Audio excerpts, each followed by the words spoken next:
മലബാറിലേക്കാണ് പ്രേക്ഷകരെ. മലബാറിൽ നിന്ന് സിനോജ് തോമസ് ആണ് നമ്മോടൊപ്പം ചേരുന്നത്. Sinoj, good morning. Good morning Venky, Roshni. I love Kozhikode അല്ലേ? അതെ, അതൊരു ട്രേഡ് മാർക്കാണ്. അതെ അതെ അതെ, നിങ്ങളും പറഞ്ഞല്ലോ ഐ ലവ് യു കോഴിക്കോടെന്ന്. കോഴിക്കോട് ഇഷ്ടമാണ്. പിന്നെ നമ്മളൊക്കെ ഫാൻസ് ആണ് കോഴിക്കോടിന്റെ. ഓക്കെ, നമുക്ക് വാർത്തകളിലേക്ക് വരാം. ക്രിസ്മസ് പരീക്ഷ ചോദ്യപേപ്പർ ചോർച്ചാ കേസിൽ ഞെട്ടിക്കുന്ന വിവരങ്ങളാണല്ലോ പുറത്തു വരുന്നത്.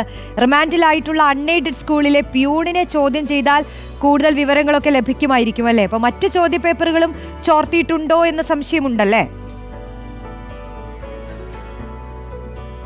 റോഷനി ഉണ്ട്. കാരണം നമുക്കും കോടതിക്ക് വരെ ഒരു ആകാംക്ഷയായിരുന്നു ഈ ചോദ്യപേപ്പറുകൾ എങ്ങനെ ചോരുന്നു. കാരണം സർക്കാർ അത്ര സുരക്ഷിതമായി അച്ചടിച്ച് സ്കൂളുകളിൽ എത്തിക്കുന്ന ചോദ്യപേപ്പർ എങ്ങനെ അത് വള്ളി പുള്ളി തെറ്റാതെ ക്രമനമ്പർ പോലും തെറ്റാതെയാണ്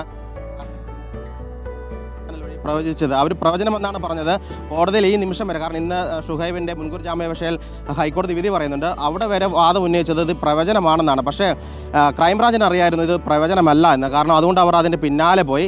ഈ MS സൊല്യൂഷൻ്റെ അധ്യാപകനായിരുന്ന ഫഹദുണ്ട്, അദ്ദേഹം മലപ്പുറം മേൽമുറിയിൽ ഒരു അണ്ണയുടെ സ്കൂളിലെ പ്രധാന അധ്യാപകനായിരുന്നു. അങ്ങനെ അദ്ദേഹത്തിന് ഫോൺ തപ്പിപ്പോയപ്പോഴാണ് അവിടുത്തെ പിയൂണ് അബ്ദുൾ നാസറിനെ ക്രൈംബ്രാഞ്ച് പിടികൂടുന്നത്. അദ്ദേഹത്തെ പിടിച്ച് ചോദ്യം ചെയ്തപ്പോഴാണ് അറിയുന്നത് ഇവരുടെ ബന്ധം വെച്ച്, നാസറും ഫഹദും തമ്മിലുള്ള ബന്ധം വെച്ച് ആ സ്കൂളിലെ ചോദ്യപേപ്പർ എടുത്ത് ഫോട്ടോ എടുത്ത് വാട്സപ്പിൽ അയച്ചു കൊടുത്താണ് ചോർത്തി കൊടുത്തതെന്ന് പറയുന്നു.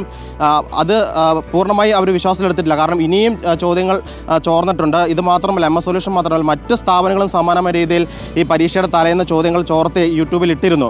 അതും ഇയാൾ തന്നെയാണോ അല്ലെങ്കിൽ ഇതേ രീതിയിൽ തന്നെ മറ്റാരെങ്കിലും ഇത് ചെയ്യുന്നുണ്ടോ എന്നാണ് ക്രൈംബ്രാഞ്ച് അന്വേഷിക്കുന്നത്. അതുപോലെ തന്നെ ഇതിപ്പോൾ കഴിഞ്ഞ ക്രിസ്മസ് പരീക്ഷയുടെ ചോദ്യപേപ്പർ ചോർച്ചയാണ് അന്വേഷിക്കുന്നത്. ഇതേപോലെ തന്നെ കഴിഞ്ഞ ഓണക്കാലത്തും അതിന് മുൻപ് നടന്ന ക്രിസ്മസ് പരീക്ഷയുടെ ഒക്കെ തന്നെ ചോദ്യക്കടലാസുകൾ ചോർന്നു എന്ന് പരാതിയുണ്ട്.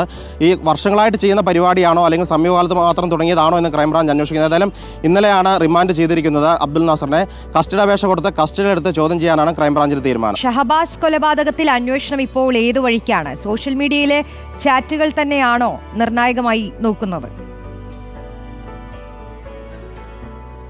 റോഷ്നി, അതായത് ഇതിൻ്റെ ഗൂഢാലോചന ഉണ്ടോ എന്നാണ് പോലീസ് അന്വേഷിക്കുന്നത്. പ്രത്യേകിച്ച് ഈ ഷഹബാസിൻ്റെ സുഹൃത്തുക്കളും ഒപ്പം തന്നെ ഷഹബാസിനെ ആക്രമിച്ച കുട്ടികളുണ്ടല്ലോ, മർദ്ദിച്ച കുട്ടികൾ, അവരുടെ ഗ്യാങ്ങും തമ്മിൽ സോഷ്യൽ മീഡിയയിൽ അതായത് ഫേസ്ബുക്കിലും ഇൻസ്റ്റയിലൊക്കെ തന്നെ ഗ്രൂപ്പുകൾ ഉണ്ടാക്കി അതിൽ ചർച്ച നടത്തിയിട്ടാണ് ഈ താമരശ്ശേരിയിൽ ഒത്തുകൂടുകയും ഈ സംഘർഷം ഉണ്ടാവുകയും ചെയ്യുന്നത്. അങ്ങനെ ആ ഗ്രൂപ്പിൽ നടന്ന ആ ചർച്ച, ആ ചാറ്റ് എടുക്കാൻ വേണ്ടിയാണ് ഈ താമരശ്ശേരി പോലീസ് ശ്രമിക്കുന്നത്. അതിന് മെറ്റയ്ക്ക് കത്ത് നൽകിയിട്ടുണ്ട്. ഫേസ്ബുക്കിലെയും ഒപ്പം തന്നെ ഈ കുട്ടികൾ നിർമ്മിച്ച ഗ്രൂപ്പിൻ്റെ വിവരങ്ങൾ ലഭിക്കാൻ വേണ്ടിയാണ്. ഈ ഷഹബാസിന് തന്നെ ഈ മർദ്ദിച്ച കുട്ടികൾ മെസ്സേജ് അയച്ചിരുന്നു എന്നാണ് പോലീസ് പറയുന്നത്. പക്ഷേ ആ വിദ്യാർത്ഥികൾ, ഷഹബാസ് മരണപ്പെട്ടതോടുകൂടി ആ വിദ്യാർത്ഥികൾ ആ അയച്ച മെസ്സേജൊക്കെ തന്നെ ഡിലീറ്റ് ചെയ്തിട്ടുണ്ട്. അതുകൊണ്ട് തന്നെ ഇന്നലെ ഷഹബാസിന് വീട്ടിൽ പോയ സൈബർ സെല്ല് ഒരു 3 മണിക്കൂർ നേരം ഫോൺ പരിശോധിച്ചു. അതിനുശേഷം ആ മൊബൈൽ ഫോൺ കസ്റ്റഡിയെടുത്ത് ഫോറൻസിക് പരിശോധനയ്ക്ക് അയച്ചിട്ടുണ്ട്. ആ മൊബൈലിലുള്ള സന്ദേശങ്ങൾ കിട്ടിക്കഴിഞ്ഞാൽ ഇതിൽ ഗൂഢാലോചന നടന്നോ, കൊലപാതകം തന്നെയായിരുന്നോ ലക്ഷ്യം തുടങ്ങിയ കാര്യങ്ങൾ അറിയാൻ സാധിക്കും. ഒപ്പം തന്നെ ഈ ഷഹബാസിൻ്റെ കുടുംബം പറഞ്ഞത് മുതിർന്ന ആളുകളും ഇതിൽ പങ്കെടുത്തിരുന്നെന്ന് ഒരു ആരോപണം ഉന്നയിച്ചിരുന്നു. പക്ഷേ പോലീസ് ഈ ഘട്ടം വരെ പറയുന്നത് വിദ്യാർത്ഥികൾ മാത്രമാണ് സംഘർഷത്തിൽ ഉൾപ്പെട്ടത്,